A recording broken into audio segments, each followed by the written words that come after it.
Assalamualaikum warahmatullahi wabarakatuh. Selamat sore kawan-kawan. Saya baru saja menemukan sebuah video podcast, yaitu podcast bersama Kiai Ubaidillah Tamam atau Dr. Ubaidillah Tamam, yaitu seorang penulis dan seorang pengasuh pondok pesantren, salah satu pondok pesantren di Pulau Jawa. Nah, dalam podcast tersebut, beliau tidak ragu-ragu mengatakan atau menggelari Kiai Imaduddin itu sebagai mujadid, yaitu satu-satunya mujadid setelah Kiai Haji Hasyim Asy'ari. Apakah ini berlebihan? Tentunya kita ingin mendengarkan apa alasan beliau memberikan gelar tersebut kepada Kiai Imaduddin. Kita tonton bersama-sama kawan-kawan. Saya kemarin tuh dengar videonya bahwa Anda itu pidato bahwa Ki Imaduddin itu sebagai mujadid 100 tahun setelah Mbah Hasyim. Ada yang mengatakan ini berlebihan, tapi ada yang mengatakan, wow, Kiai Imad memang dasar, fenomenal, terutama karya-karyanya. Ini akhirnya beliau Bapak Aisyikam juga mengapresiasi karya beliau juga kan, Mas Yusuf juga yang mewawancara. Termasuk juga Menteri di era Gus Dur mengatakan bahwa intelektualitas Kiai Imad adalah luar biasa dan perlu didorong menjadi intelektual Muslim berkelas dunia. Ini saya catat ini. Dan ternyata di lain kesempatan hampir bersamaan lah Anda mengatakan bahwa Kiai Imad adalah mujadid 100 tahun setelah Mbah Hasyim. Ini maksudnya apa ini? Meledek apa ini benar-benar nih? Saya serius, Mas. Oh, serius sekali saya. Karena saya itu mengambil clue seorang mujadid itu dari sisi gerakannya. Bagaimana stagnasi itu bisa menjadi bergerak dan membebaskan dan mencerahkan. Oke. Lah, hampir semua mujadid itu hadir karena posisi agama ini sudah seperti stagnan. Agama itu prinsip dasarnya kan membebaskan dan mencerahkan. Setuju saya. Nah, tapi setelah perkembangan lahirnya seorang mujadid dan beliau dipanggil oleh Allah, itu semakin ibarat cahaya matahari di siang bolong yang begitu terang, itu semakin kayak redup. Dan lahirnya mujadid ini adalah menerangkan kembali prinsip pembebasan dan pencerahan agama. Nah, mengapa saya berbicara tentang Kiai Imad adalah mujadid 100 tahun pasca Mbah Hasyim Asy'ari? Iya. Karena sekian tahun, bahkan hampir 200 tahun, TEK itu tidak ada yang mengkritisi terkait dengan kenasaban. Oke, iya. Kiai Imad salah satu sosok yang menurut saya cerdas, tajam dalam bisa membongkar stagnasi TEK. Yang seharusnya TK agama itu harus membebaskan dan mencerahkan, menerangkan isi dalam konteks ke arah pencerahan dan pembebasan. Selama ini ada oknum-oknum yang bermain atas nama agama yang tidak terdeteksi oleh TK yang mencerahkan. Kiai Imad mencoba mencari TK yang bisa mencerahkan sebagai pembanding TK yang selama ini dijadikan legitimasi oknum-oknum tertentu untuk mendongkrak dirinya sebagai sosok cucu Nabi, mengkapitalisasi yang dilegitimasi oleh TEK dan tidak terbongkar. Didukung oleh pujian-pujian tokoh-tokoh terhadap oknum-oknum itu, dan didukung oleh pengelabuan-pengelabuan TEK. Tapi oleh Kiai Imad itu membongkar semuanya ini. Dan inilah duduk persoalan TEK yang selama ini belum dibaca banyak orang tentang kenasaban itu. Dan dari gerakan Kiai Imad ini berdampak pembebasan dan pencerahan terhadap stagnasi pemikiran dalam keberagamaan, dalam konteks ini adalah Islam. Yang selama ini kita tahu pada 2014, 2019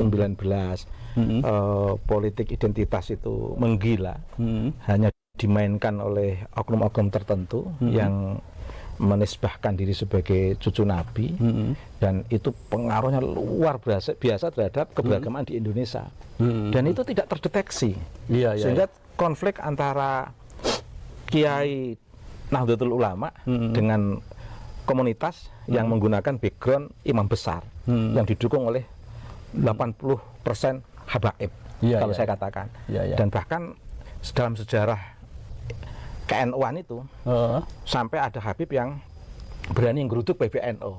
Ini kan ironi.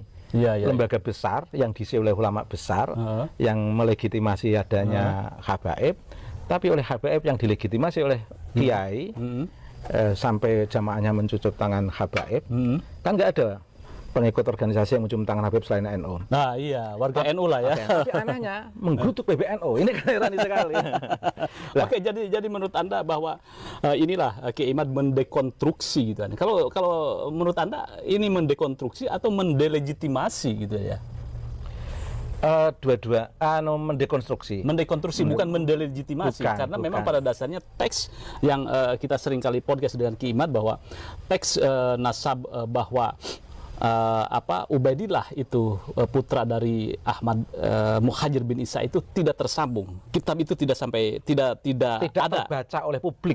Terbaca oleh publik duduk persoalan tentang kenasaban ini. Kiai Imad bisa membongkar ini dan punya alasan. Punya dasar yang sangat kuat. Iya, termasuk dalam kitab-kitab yang abad ke-5 literasi di situ itu ya. Matang sekali. Nah, jadi menurut Anda di sini dan ketika clue mujadidnya adalah pikiran yang mencerahkan dan membebaskan dari Kiai Imad. Itu cluenya.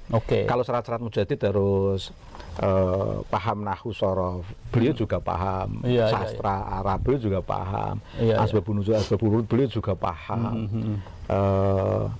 Kemudian menguasai teks kewahyuan dan teks kenabian dari hadis-hadis Nabi, dan beliau juga punya karya banyak. Tapi yang saya nilai bukan justru tidak dari situnya, tapi mampu menggerakkan pikiran orang untuk tercerahkan dan terbebaskan dari stagnasi pemikiran yang selama ini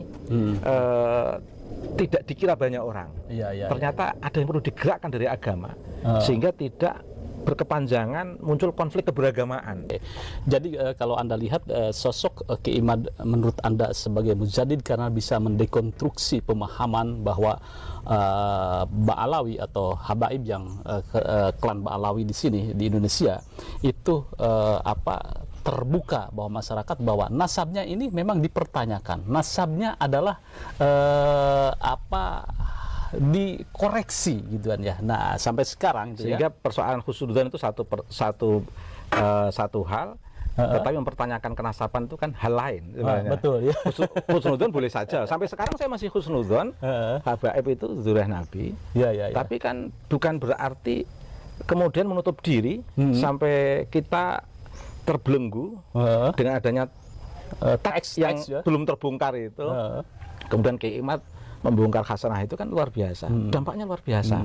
Pemilu sekarang ini beda dengan dulu loh Mas. Kalau kemarin itu kan sudah riak-riak luar biasa. Itu. Dan Kiai Imad ini keren. Orang sadar atau tidak sadar, Kiai Imad ini adalah sosok yang sangat mempengaruhi prinsip-prinsip dasar keberagamaan yang penuh toleransi, penuh penghargaan, dan tanpa berbicara rasial, tanpa berbicara komunalisme dan lain sebagainya. Kiai Imad ini bisa mengeluarkan umat Islam dari komunalisme, dari gerakan rasial, dari agama candu, betul-betul menjadi agama yang membebaskan. Oleh Kiai Imad dibongkar biar tidak terjadi rasial dalam agama. Dalam konteks ini luar biasa, luar biasa. Jadi memang kalau kita lihat penghormatan warga NU dan masyarakat itu terhadap habaib itu kan luar biasa itu. Ada yang sampai mencium tangan, tidak hanya cium tangan loh. Ada yang saya lihat itu di video ini ada yang mencium kaki juga dia. Jadi begitu patronase agama gitu kan ya di Indonesia ini.